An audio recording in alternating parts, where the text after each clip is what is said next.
नमस्कार.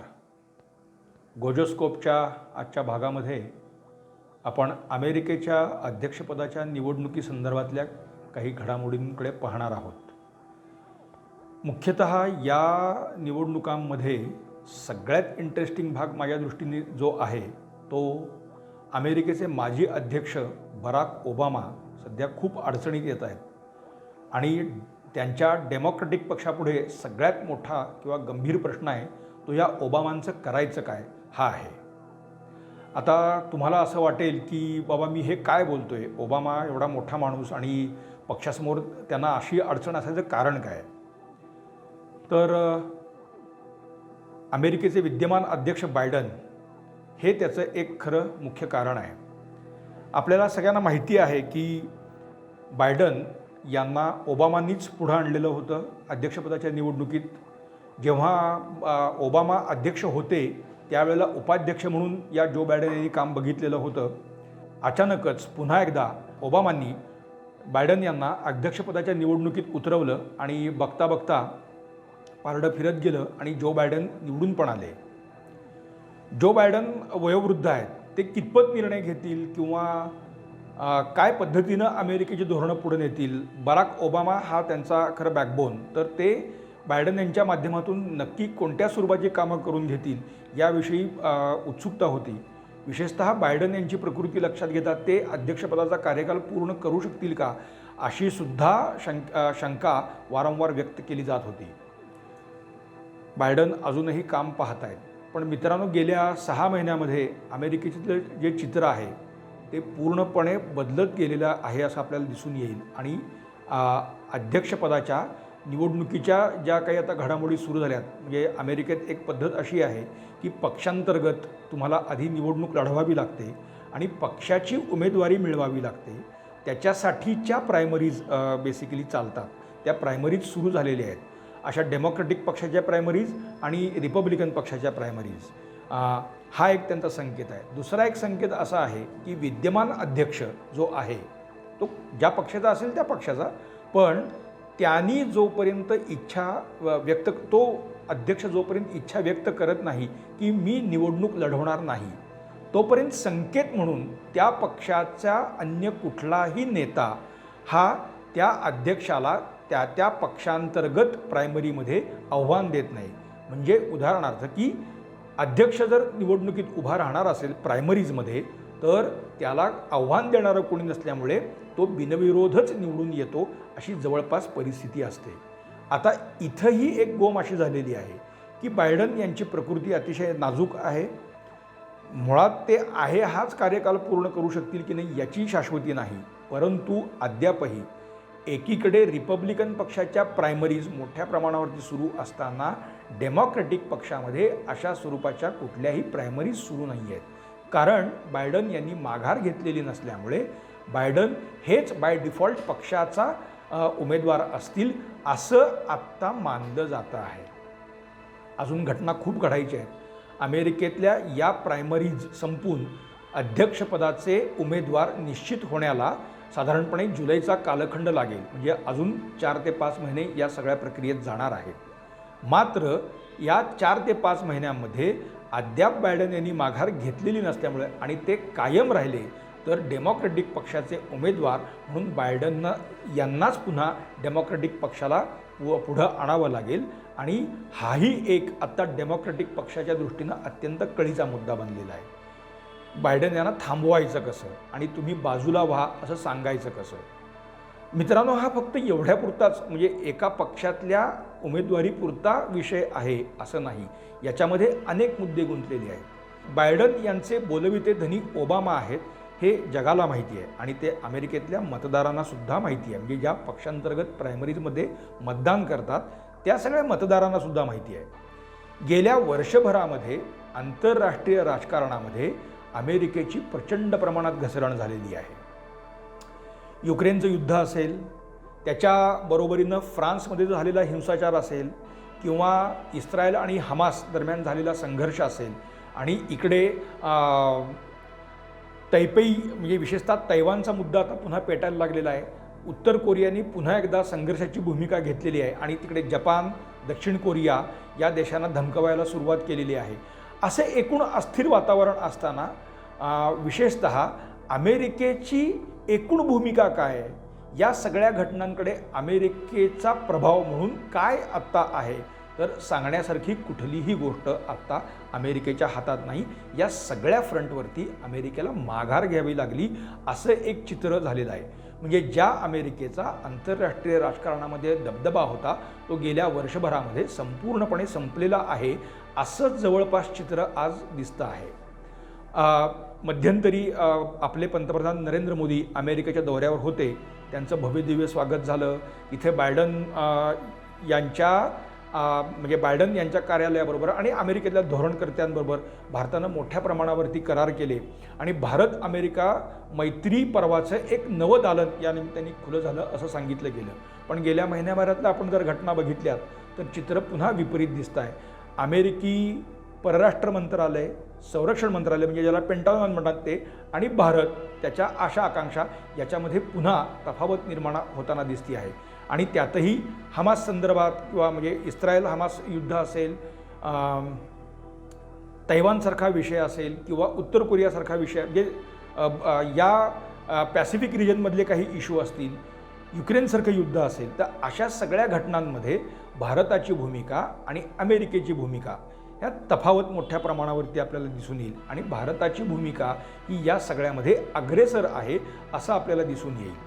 तर अमेरिकेच्या या जो प्रभाव आहे त्याला हा प्रभाव कमी होणं, तर हे बायडन यांचं अपयश आहे आणि एका अर्थाने ते ओबामा यांच्या धोरणांचंही अपयश आहे असंच आता अमेरिकेत मोठ्या प्रमाणावरती मानलं जाते.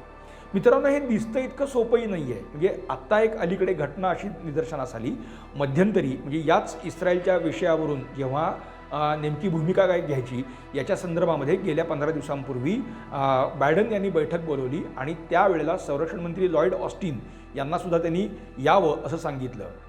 पण अचानक म्हणजे जेव्हा बैठक सुरू झाली तेव्हा ऑस्टिन तिथे आले नाहीत. तेव्हा अध्यक्षांनी विचारलं की ऑस्टिन का आले नाहीत, तर त्यांना सांगण्यात आलं की ऑस्टिन दवाखान्यात उपचार घेत आहेत त्यामुळे ते येऊ शकलेले नाहीत.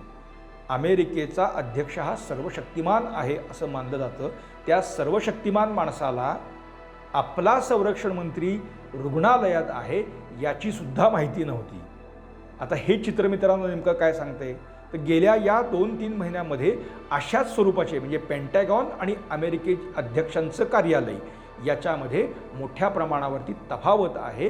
हे चित्र फक्त अमेरिकेत असं नव्हे किंवा मतदारांपुढे नव्हे, तर ते हे जगामध्ये सुद्धा आता पुढे येऊ लागलेलं आहे. अमेरिकेचे परराष्ट्र मंत्री अँटनी ब्लिंकेन ते ओबामांचेच आहेत नेते, माणूस आहे, ओबामांचा माणूस म्हणून ब्लिंकन यांच्याकडे बघितलं जातं.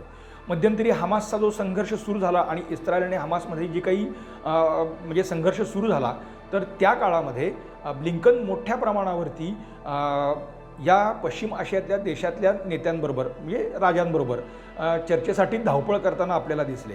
ते दोहामध्ये गेले, तिथे त्या कतारी राजाशी बोलले, तिथे मीडिएशन कशा स्वरूपाचं करावं असं हे ठरलं. पूर्वी एका फोनवर होणारं काम ब्लिंकेन तिथे वारंवार फिरल्यानंतरही अमेरिकेची भूमिका मानली गेली असं काही दिसलं नाही. किंबहुना इस्रायलनी सुद्धा ब्लिंकन यांच्या अनेक सूचनांना केराची टोपली दाखवली, हे त्या काळात मोठ्या प्रमाणावरती दिसून आलं. आणि आता रेड सी म्हणजे तांबडा समुद्र हा जो भाग आहे किंवा पर्शियन गल्फमध्ये सुद्धा अमेरिकेची जी काही संरक्षण सिद्धता आहे त्यालाच हौती किंवा अन्य गटांनी आव्हान द्यायला सुरुवात केलेली आहे. म्हणजे ब्लिंकन यांच्या दौऱ्यानंतर काही काळ जातो न जातो तोच अमेरिकेचे आखातातले नाविक तळ आणि एका अर्थाने संरक्षण सिद्धतेला आव्हान निर्माण होतं आहे.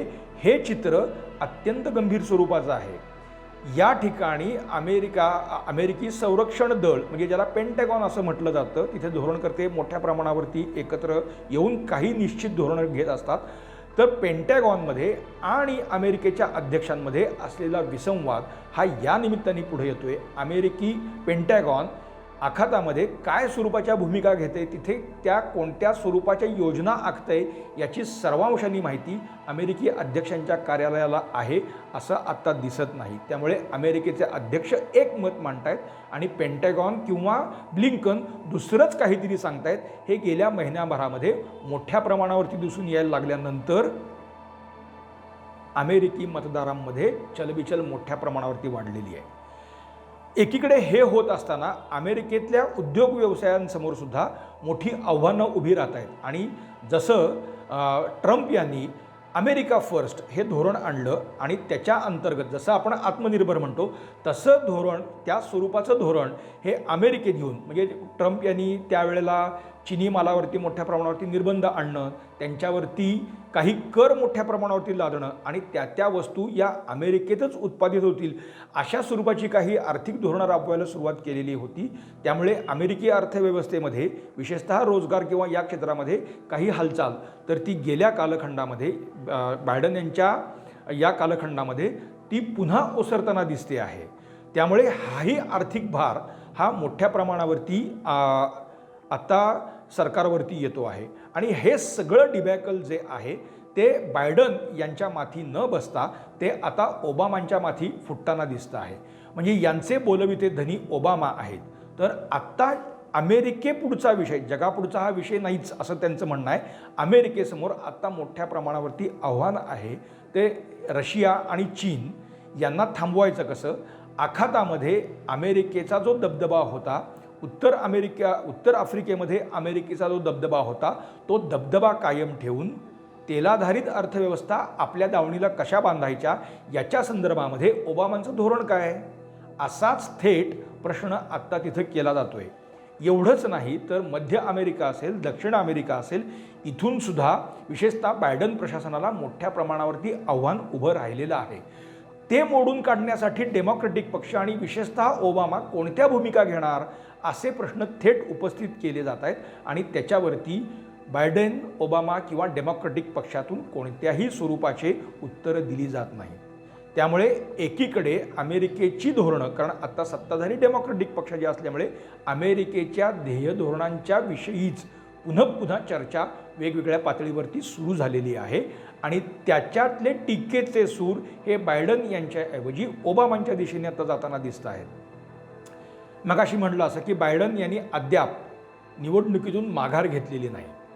ओबामा लक्ष होत आहेत याचं कारण की या वेळेला मिशेल ओबामांना या निवडणुकीत उतरवावं या दृष्टीनं ओबामा पावलं टाकत आहेत. डेमोक्रेटिक पक्षातले अन्यही काही नेते या शर्यतीत येत आहेत, परंतु ओबामांनी यावेळेला मिशेल यांना पुढं करण्याचा चंग बांधलेला दिसतो आहे. कारण त्या स्वरूपाच्या काही घटना किंवा बातम्या या अमेरिकी वृत्तपत्र आणि माध्यमांमध्ये आपल्याला दिसत आहेत. मिशेल ओबामा या तरुण आहेत, त्यामुळे त्या धडाडीनं काही गोष्टी करतील असं मानायला जागा आहे. हे सगळं जरी असलं तरी आत्ता गेल्या 4 वर्षामध्ये डिफॅक्टो म्हणजे सर्वेसर्वा असलेले ओबामा या 4 वर्षामध्ये फार काही करू शकलेले नाहीत. त्यांचं प्यादे असलेल्या बायडन यांच्या कालखंडामध्ये अमेरिकेची आंतरराष्ट्रीय राजकारणात झालेली जी घसरण आहे ती अद्याप थांबवता येत नाही. असं असताना ओबामा पुन्हा एकदा मिशेल यांना पुढं करून काय साध्य करणार आहेत असा थेट प्रश्न आत्ता तिथं उपस्थित केला जातोय. आणि त्याचं खंडन आत्ता ओबामा किंवा डेमोक्रेटिक पक्ष करू शकत नाही हे चित्र एकीकडे आहे. आणि दुसरीकडे रिपब्लिकन पक्षाच्या ज्या काही प्रायमरीज सुरू झालेल्या आहेत, आता त्यात विवेक रामस्वामी हे आपले भारतीय वंशाचे एक नेते, रिपब्लिकन नेते, यांचा बोलबाला गेल्या 6 महिन्यामध्ये मोठ्या प्रमाणावरती होता. त्यांनी नुकताच आता माघार घेतलेली आहे.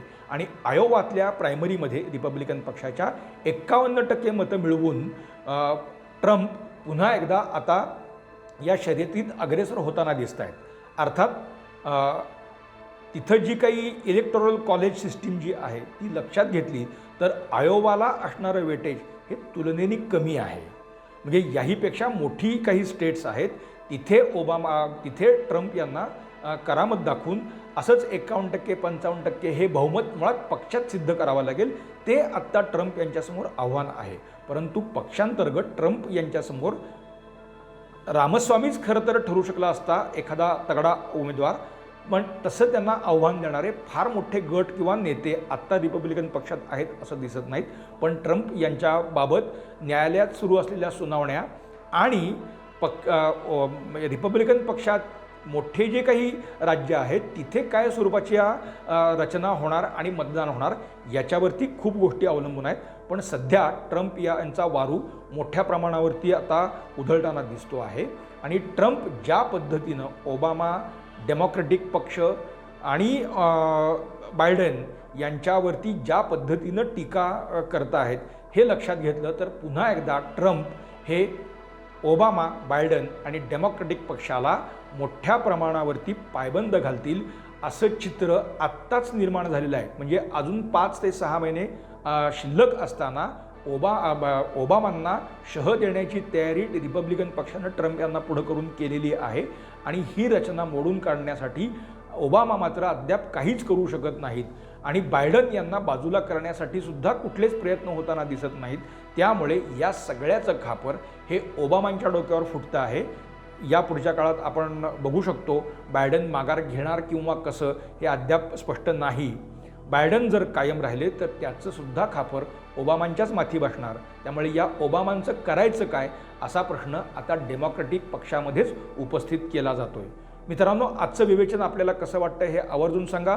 लाईक करा, शेअर करा. गोजोस्कोप. धन्यवाद.